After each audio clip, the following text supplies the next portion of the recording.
Welcome to Kumvitech. Aircraft Boneyard, or Aircraft Graveyard, is a storage area for aircraft that are retired from service. Most aircraft at boneyards are either kept for storage with some maintenance or have their parts removed for reuse or resale and are then scrapped. Boneyard facilities are generally located in desert, such as those in the southwestern United States, since the dry conditions reduce corrosion and the hard ground does not need to be paved. Contrary to popular belief, the boneyard is not a cemetery for aircraft. It's where aircraft come in to get a second chance, or a third chance. Aircraft come here to be preserved and treated with dignity. According to my research, okay, now for this particular B-52, it may have been a butcher shop experience, but consider that roughly 4,000 aircraft and parts are stored here, and are worth a whopping $35 billion. I mean, just the technology behind this. One stealth aircraft is probably worth that fortune. I think we got started on the wrong foot. Let me explain why. The boneyard is far from a junkyard for aircraft. After the end of World War II, as you can imagine, there was a huge surplus of military aircraft. Scrapping all those old airplanes would not have been a wise decision, because it could be repurposed or, at a minimum, used for spare parts. On the other hand, building large hangars to accommodate the storage of thousands of airplanes, some of which were gigantic, would have demanded a huge investment.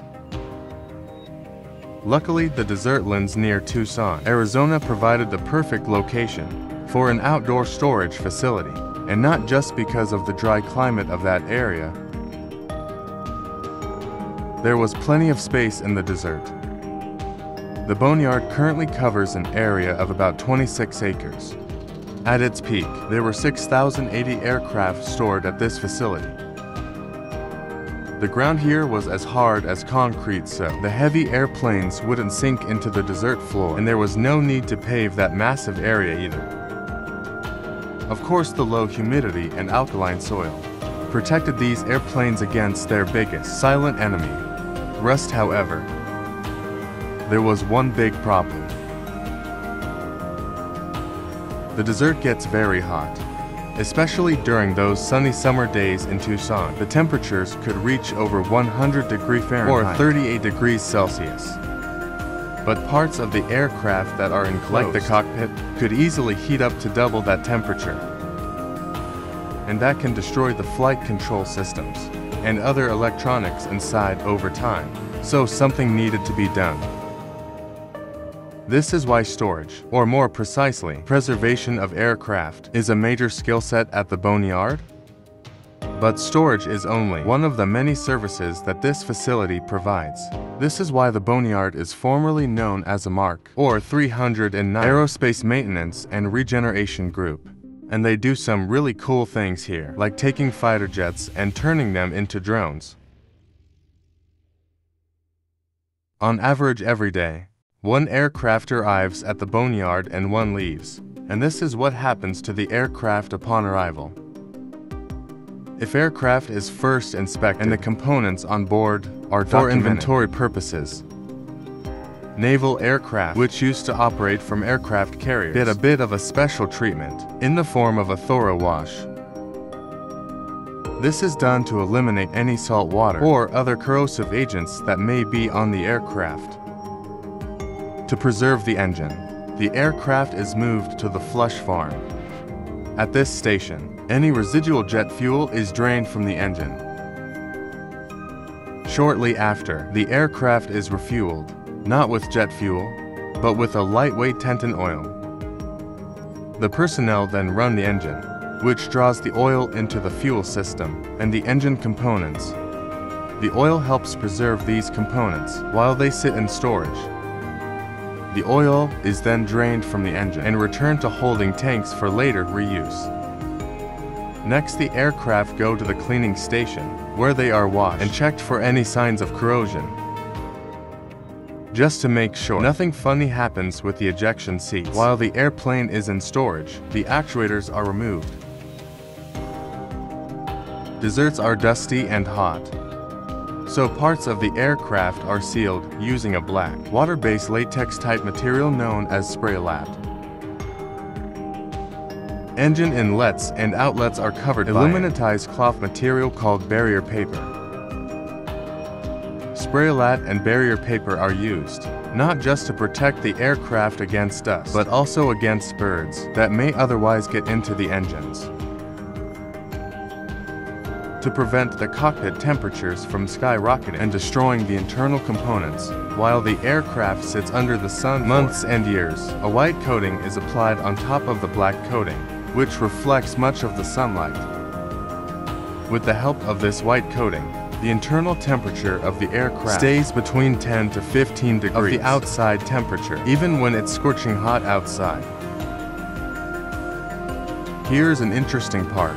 At some point, before aircraft can be returned to flyable status, those layers of Spraylat need to be taken off. This is why before spraying the aircraft, first a wide black plastic tape, similar to electrician's tape, is used to mark the borders of the area to be sprayed. This way the outer edges of the coating can be more easily peeled off. Once the preservation process has been completed, the aircraft is moved to a designated area for storage.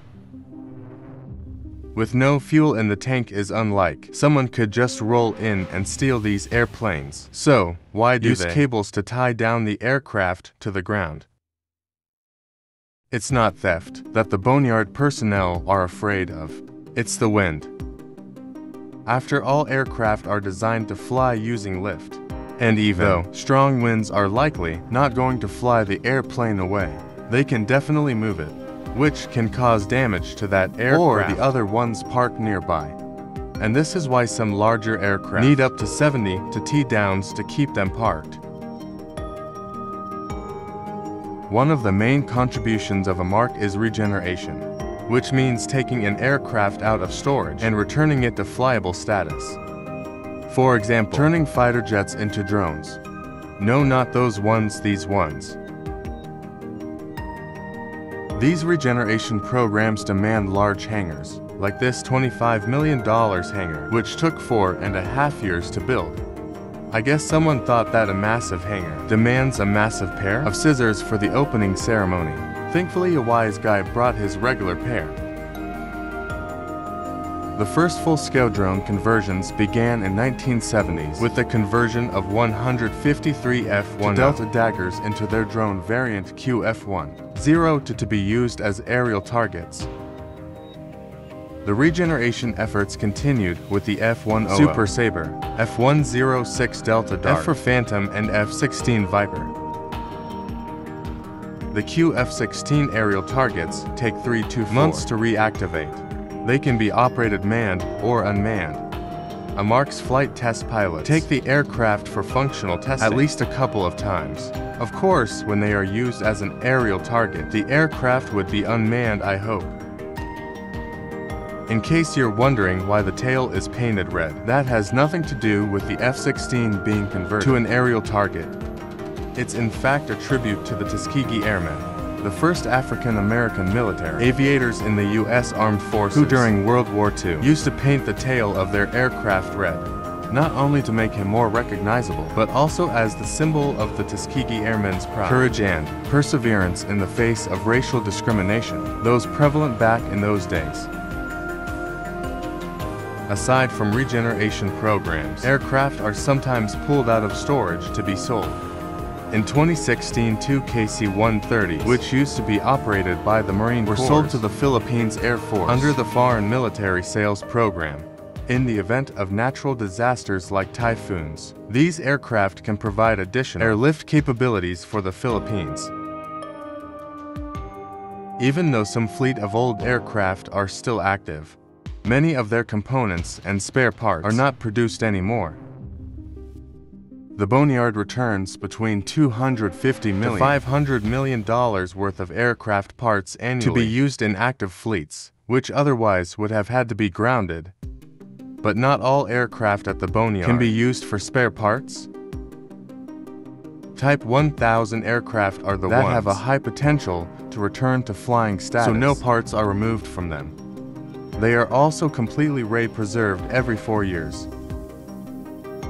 Type 2000 aircraft may be reclaimed for parts, but only by the owner of the aircraft or in the support of the System Program Office, which specifically addresses issues with aging aircraft. Type 4000 aircraft are considered excess and can be reclaimed by any military branch or government agency.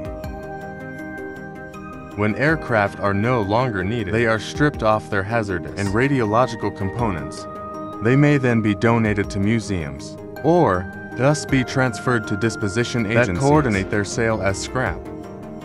That said, some aircraft have had their rings cut off due to international treaties. The Strategic Arms Reduction Treaty is a nuclear arms reduction agreement between the United States and Russia that limits a number of deployed strategic nuclear warheads, like the number of ICBMs and heavy bombers, that each site can have at any given time.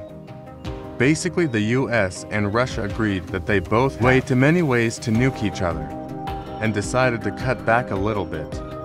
And for the Americans, that meant cutting 365 B-52s into pieces. Of course, since both Americans and Russians trust each other so much, the completion of the destruction was verified via satellite and in-person visits. The Boneyard is one of the 17 facilities in the United States where Russian officials can inspect in order to verify compliance with the treaty. Since the early 1960s, all surplus aircraft from the U.S. Air Force, Navy, Marine Corps, Army, Coast Guard, and other agencies like NASA have been stored at the Boneyard. AMARG even stores aircraft for some U.S. allies, like Canada, where we are. With all that said, tell me, do you still think the Boneyard is just a junkyard for aircraft?